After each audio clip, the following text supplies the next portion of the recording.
Vamos a seguir conversando sobre esto porque además de la eliminación del Senado y la creación de la Cámara de las Regiones, se aprobó el primer artículo de borrador de la nueva Constitución que establece a Chile como un Estado social y democrático de derecho. Bueno, vamos a analizar lo que ya está aprobado, toda la polémica junto al constitucionalista Tomás Jordán. ¿Cómo está, abogado? Muy buenas tardes. Hola Matilde, ¿cómo estás?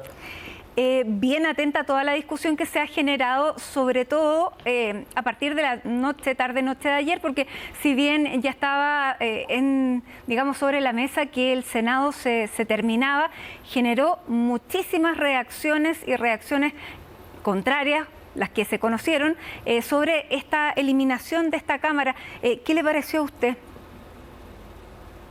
A ver, yo creo que era un asunto que se venía ya anunciando hace varios meses del trabajo de la Comisión de Sistema Político. Hay que recordar que ya en los primeros textos que se presentaron, tanto desde RN Evópoli hasta el colectivo más de izquierda, habían distintas fórmulas para entender el poder legislativo. Tanto así que esta idea de que sea un Congreso inclinado o asimétrico venía en estos primeros textos, ya sea, como digo, el borrador de RN Evópoli, el del colectivo del Apruebo, el del colectivo socialista. Lo que pasa es que la gran diferencia y lo que se trabó fue la relación que había entre los unicameralistas y los bicameralistas.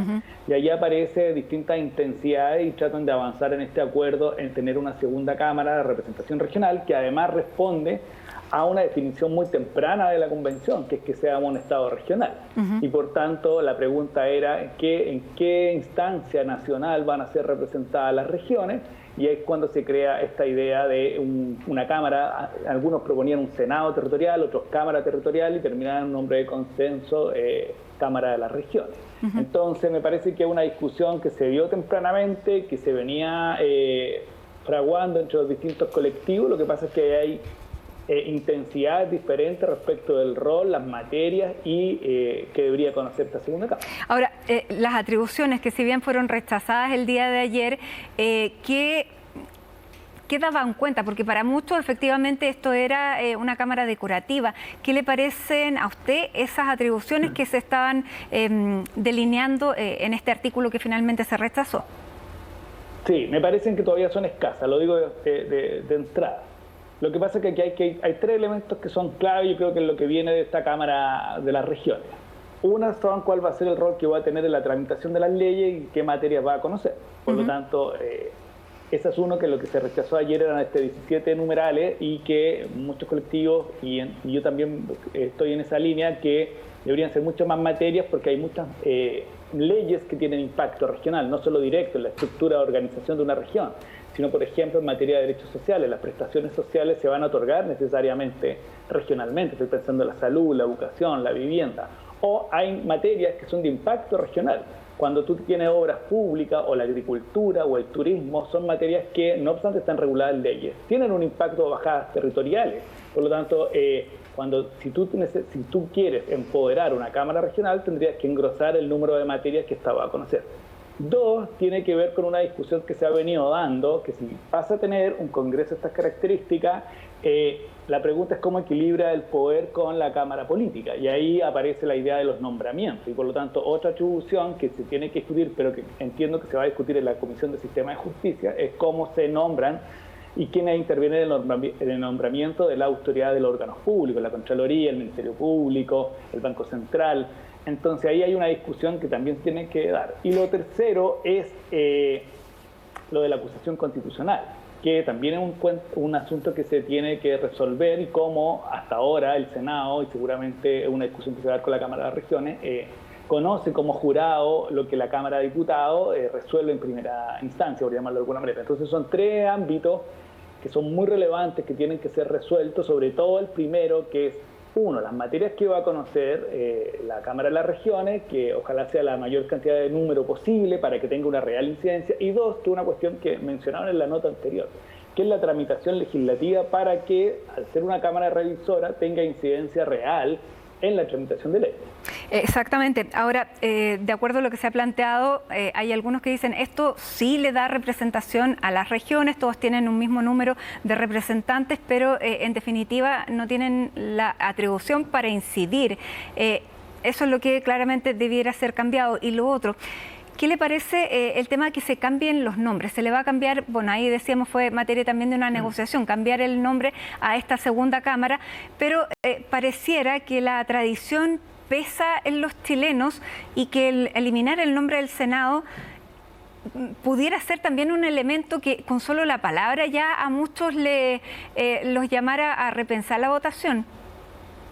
Sí, es bien interesante ese fenómeno cultural, por llamarlo así, porque podríamos, la discusión está en la intensidad de esta segunda Cámara, que se podría llamar Senado de las Regiones, Senado Territorial o Cámara de las Regiones. La discusión vendría a ser la misma, pero pareciera ser que también las cuestiones de las tradiciones son importantes y a lo mejor habría que visualizarlo. Yo también me llama la atención de cómo simplemente eliminar la idea de Senado propiamente tal, como el nombre, como tú bien lo señalas, genera impacto en las personas o en los grupos que están interesados en este tema, que no es un tema muy masivo, más bien es de cierta élite política y académica, pero sí se produce un impacto real. Ahora bien, lo que queda y que es más allá del nombre es la incidencia, como tú señalabas y yo señalaba antes, en la tramitación legislativa, para que produzca un efecto de que las regiones sean escuchadas. Y ahí hay una cuestión, una diferencia en lo que hoy día existe con el Senado. El Senado hoy día es una Cámara política igual que la Cámara de Diputados. No tiene por finalidad, ni objeto, ni atribuciones que sean particularmente representar a las regiones. Y eso es una cuestión que es distinta. La Cámara de las Regiones tiene por finalidad y definición representar a las regiones. Uno, en la igualdad política, que es que eligen la misma cantidad de representantes regionales, y lo que está en plena discusión es en la intensidad de las materias que impacten en las regiones para que ésta conozca. Ahora, abogado, eliminar el nombre también da cuenta de una especie de animadversión con lo que representa el Senado para muchos hoy, que no se condice tampoco con ciertas realidades. Por ejemplo, que el Senado es el que obstruye la tramitación de las leyes cuando en el fáctico se ha demostrado que tal vez se demoran mucho más en la Cámara. ¿Hay prejuicios sobre el Senado o los argumentos que se han dado no son los que efectivamente pudieran dar cuenta de un mal funcionamiento del Senado? Es que yo creo que no tiene que ver con el Senado en sí mismo. Voy a poder explicar. Entiendo que hay alguna inadversión porque hay personas o convencionales que lo han señalado de esa manera, pero creo que lo que está en discusión, lo que es real, tiene que ver con que hay dos cámaras que son políticas ambas, que son espejo de la tramitación legislativa, y por lo tanto cuando tú tramitas un proyecto de ley, inicia y termina su tramitación en una y empieza de nuevo en la otra cámara en el mismo procedimiento. Y esto lleva a que haya una sensación de continua tramitación, de empezar de nuevo y por lo tanto de cierta demora. Pero lo que es real es que dos cámaras de espejos que hacen el mismo trabajo no es algo que sea muy eficiente en sí mismo. Por lo tanto, lo que se mira y se ha mirado es cómo hacer más eficiente el proceso legislativo para que las cámaras cumplan un rol en este continuo de pasos que es la tramitación de una ley. Y ahí, claro, hay ciertos prejuicios que algunos son fundados, otros no son fundados. Lo que es fundado es que son cámaras de espejo que tramitan leyes de la misma manera, que inicia y termina de la misma forma. Por lo tanto, la pregunta es ¿por qué se necesitan dos cámaras de espejo? Y esa es una pregunta que se ha tratado de resolver en la convención. Claro, para hacer una especie de control sobre lo que está haciendo el otro, tal vez eso es lo que más molesta. Ahora, abogado, ¿qué espacio tiene una comisión de armonización para, por ejemplo, arreglar ciertas cosas que no quedaron bien en redacción? Y no solamente en redacción, por ejemplo, si se estableciera que tal vez esta Cámara de las Regiones despierta más rechazo fuera el nombre, que pudiera ser cambiado a Senado. ¿Qué es lo que tenemos que esperar luego de esta comisión de armonización? Sí, a ver, yo creo que en la comisión de armonización a esta altura se juegan varias cosas. Incluso yo diría que el éxito de la convención y el borrador de texto constitucional. ¿Por qué me explico? Porque hasta ahora la Comisión de Armonización tiene que velar por la coherencia del texto, que básicamente es un principio de no contradicción. Pero yo creo que con lo que se ha suscitado en las últimas semanas, las distintas aprobaciones, lo que se necesita también es más bien una negociación final, un acuerdo final que permita ecualizar de buena manera todo lo aprobado y de cara a que esta constitución o el borrador tiene que ser aprobada fuera de la convención, por muy obvio que es lo que estoy diciendo, pero fuera de la convención significa en la ciudadanía, pero también en los otros espacios, porque esta nueva constitución, si se aprueba, va a entrar a regir o va a aplicarse a poderes que están constituidos ya.